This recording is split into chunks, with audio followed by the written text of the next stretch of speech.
Okay, let's talk about a moment. A moment that changed everything. The year is 1997. The day is June 11th. We're in a hospital in Northern California. A man named Philippe Kahn is about to become a dad. His wife is in labor, and it's taking a while. Like, a long while. He's pacing. He's excited. He wants to share this incredible moment. He wants to send a picture of his new baby to everyone he knows. 2,000 friends and family members. That's the goal. But there's a problem. A big one. How do you do that in 1997? Think about it. There's no Instagram, no Facebook, no iMessage. The internet is a baby, crawling on dial-up. Getting a photo online was a whole process. You had to take a picture, with a film camera, get it developed, scan it into a computer, then maybe, just maybe, email it. It was slow, it was clunky, it was not instant, and instant was what Felipe wanted. He had this amazing life event happening but no way to share it. Phones back then were just for talking, not seeing. Cameras were separate, clunky things. 3 different gadgets, 3 separate worlds that didn't talk to each other. But Philippe, an inventor, couldn't accept this. He had a crazy idea. What if he could fuse them?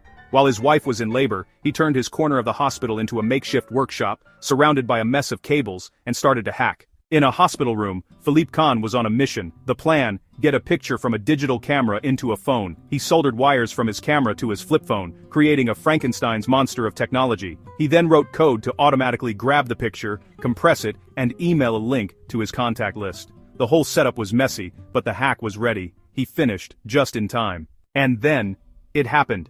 At 4:49 a.m., Sophie was born.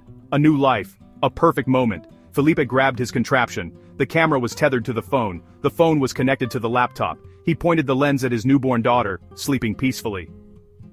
A flash of light. The digital camera captured the image. He pushed a button on his laptop. The code he had just written sprang to life. The system dialed up his server. The photos started uploading over the slow 2G cellular network. It was working. Within minutes, emails started hitting inboxes all over the world. Friends, family, colleagues. They opened the message and clicked a link, and there she was, a tiny, grainy black and white photo of baby Sophie. It wasn't high resolution, it wasn't perfectly framed, but it was instant. It was real. People were seeing a photo of a baby who was just minutes old, from a device that sent it wirelessly. They were amazed. The replies started flooding in. Congratulations! How did you do this? They had never seen anything like it. This was the first ever camera phone photograph. It wasn't made by a huge company in a lab.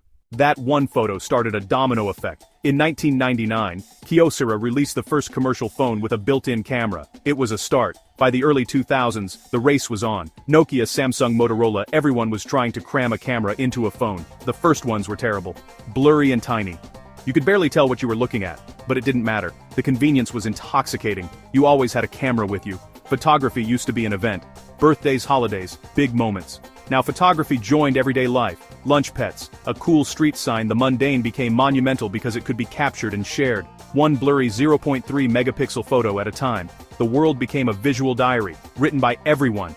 This created a whole new ecosystem. What good are a million photos if you can't share them easily? That's where social media came in. Flickr, Facebook, Instagram, they gave us a place to put and show these pictures. To friends. To the entire world.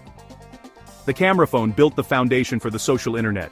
It turned us all into creators, and the technology kept getting better and better. Lenses got sharper, sensors got more sensitive, software got smarter. The biggest changes don't come from a boardroom, but from one person making something better.